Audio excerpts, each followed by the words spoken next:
This is Africa.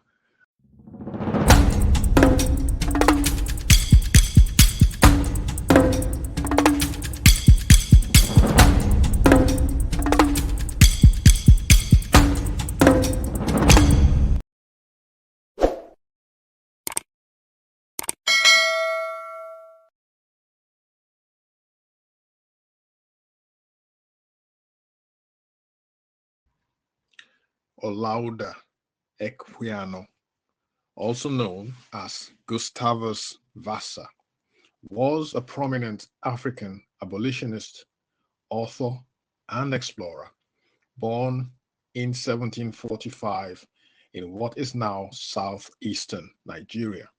Equiano was kidnapped as a child and sold into slavery. He endured the horrors of the transatlantic slave trade, enduring the Middle Passage to the British colonies in the Americas.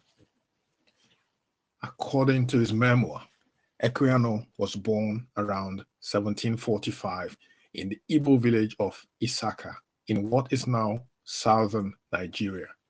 He claimed his home was in the Kingdom of Benin, but this was likely a geographical error. Equiano recounted an incident of an attempted kidnapping of children in his Igbo village, which was foiled by adults. When he was around the age of 11, he and his sister were left alone to look after their family premises, as was common when adults were out of the house to work. They were kidnapped and taken far from their home, separated and sold to slave traders. He tried to escape, but was thwarted. After his owners changed several times, Equiano happened to meet with his sister, but they were separated again. 6 or 7 months after he had been kidnapped, he arrived at the coast where he was taken on board a European slave ship. He was transported with 244 other enslaved Africans across the Atlantic Ocean to Barbados in the British West Indies. He and a few other slaves were sent on for sale in the colony of Virginia. Equiano settled in London, where in the 1780s he became involved in the abolitionist movement.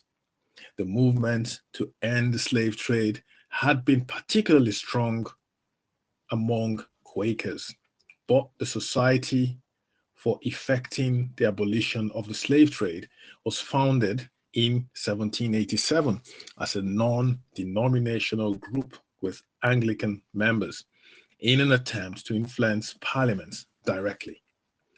Under the Test Act, only those prepared to receive the sacrament of the Lord's Supper, according to the rites of the Church of England, were permitted to serve as members of Parliament. Equiano had been influenced by George Whitefield's evangelism. Equiano was befriended and supported by abolitionists, many of whom encouraged him to write and publish his life story. He was supported financially in this effort by philanthropic abolitionists and religious benefactors. His lectures and preparation for the book were promoted, among others, Selma Hastings, Countess of Huntington. His memoir, entitled The Interesting Narrative of the Life of Olaudah Equiano or Gustavus Vassa, the African, published in 1789. The book went through 9 editions in his lifetime. It is one of the earliest known examples of published writing by an African writer to be widely read in England. By 1792, it was a bestseller and had been published in Russia, Germany, Holland, and the United States. It was the first influential slave narrative of what became a large literary genre. But Equiano's experience in slavery was quite different from that of most slaves. He did not participate in field work. He served his owners personally and went to sea, was taught to read and write, and worked in trading. Equiano's personal account of slavery, his journey of advancement, and his experiences as a Black immigrant caused a sensation on publication. The book fueled a growing anti-slavery movement in Great Britain, Europe, and the New World. His account surprised many with the quality of its imagery, description, and literary style. In his account, Equiano gave details about his hometown and the laws and customs of the Igbo people. After being captured as a boy, he described communities he passed through as a captive on his way to the coast. His biography details his voyage on slave ships and the brutality of slavery in the colonies of the West Indies, Virginia, and Georgia. Equiano commented on the reduced rights that free people of color had in these same places, and they also faced risk of kidnapping and enslavement. Equiano embraced Christianity at the age of 14, and its importance to him is a recurring theme in his autobiography.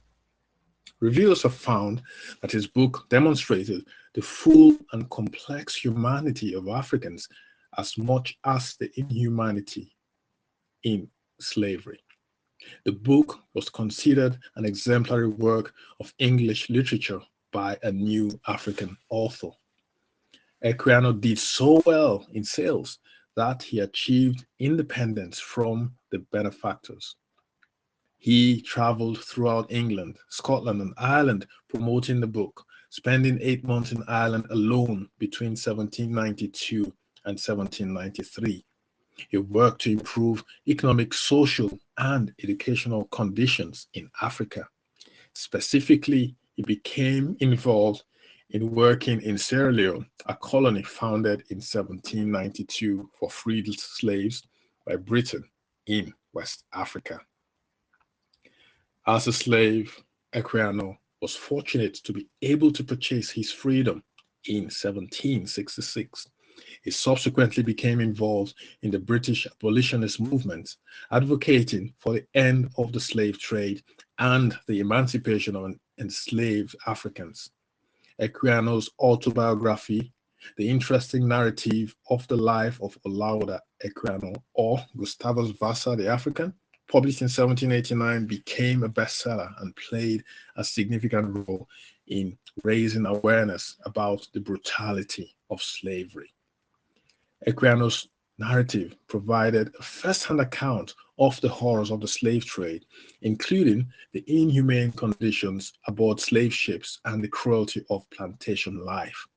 His vivid descriptions and eloquent prose helped to galvanize public opinion against the slave trade and contributed to the eventual passage of the Slave Trade Act of 1807, which abolished the British transatlantic slave trade.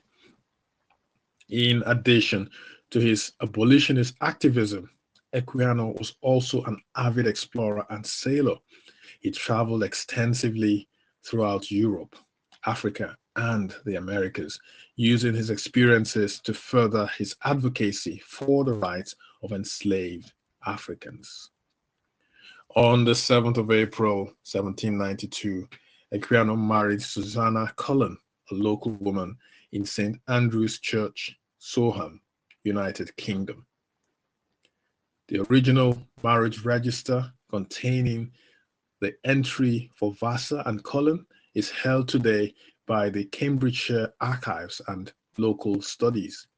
He included his marriage in every edition of his autobiography from 1792 onwards. The couple settled in the area and had two daughters, Anna Maria, who was born in 1793 and died in 1797, and Joanna, who lived from 1795 to 1857. They were both baptized at Soham Church. He drew up his will on the 28th of May, 1796.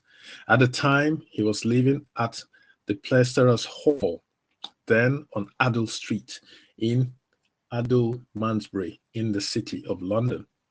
He moved to John Street, now Whitfield Street, close to Whitfield's Tabernacle, Tottenham Court Road. After his death on the 31st of March, 1797, he was living in Paddington Street, Westminster. Equiano's death was reported in American as well as British newspapers. Equiano was buried at Whitfield's Tabernacle on the 6th of April.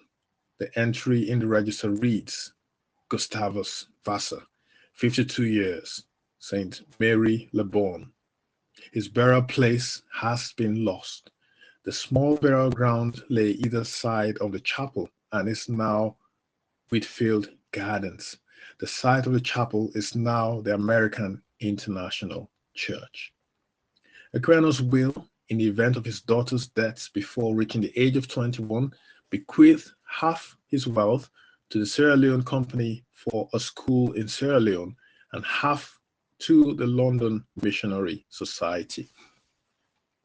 Following publication in 1767 of a newly edited version of his memoir by Paul Edwards, interest in Equiano was revived. Scholars from Nigeria have also begun studying him. For example, S.S. Ogede identifies Equiano as a pioneer in asserting the dignity of African life in the white society of his time. In researching his life, some scholars since the late 20th century have disputed Equiano's account of his origins.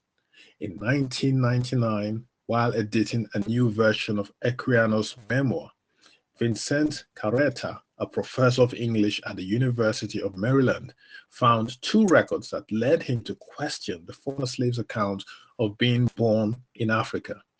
He first published his findings in the journal Slavery and Abolition. At a 2003 conference in England, Carreta defended himself against Nigerian academics like Obiwu, who accused him of pseudo-detective work and indulging in vast publicity gamesmanship. In his 2005 biography, Carreta suggested that Equiano may have been born in South Carolina rather than Africa, as he was twice recorded from there. Carreta wrote, Equiano was certainly African by descent. The circumstantial evidence that Equiano was also African American by birth and African British by choice is compelling but not absolutely conclusive. Although the circumstantial evidence is not equivalent to proof, anyone dealing with Equiano's life and art must consider it. According to Carreta, Equiano's baptismal record and a naval muster roll document him as from South Carolina.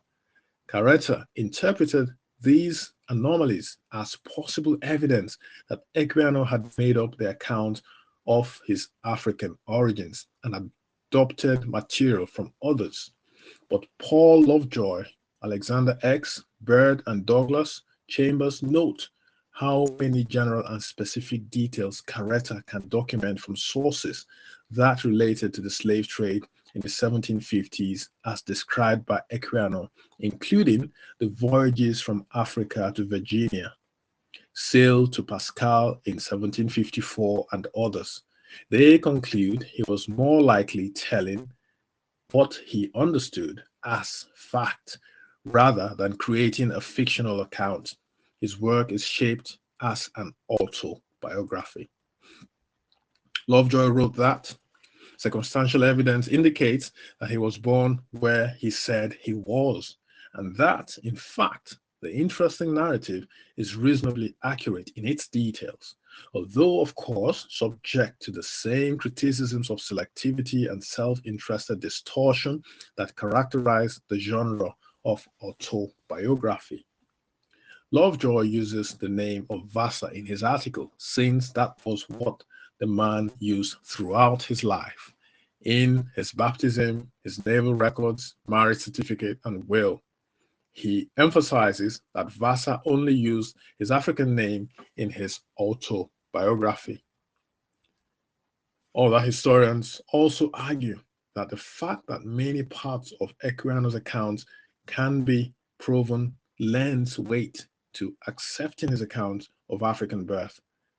As historian Adam Hochschild has written, in the long and fascinating history of autobiographies that distort or exaggerate the truth, seldom is one crucial portion of a memoir totally fabricated and the remainder scrupulously accurate.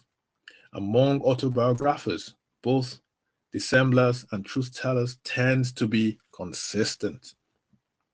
He also noted that since the rediscovery of Vassar's account in the 1960s, scholars have valued it as the most extensive account of an 18th century slave's life and the difficult passage from slavery to freedom. Equiano's work as an abolitionist and author continues to inspire generations of activists and scholars, and his legacy remains an integral part of the ongoing struggle for racial justice and human rights around the world.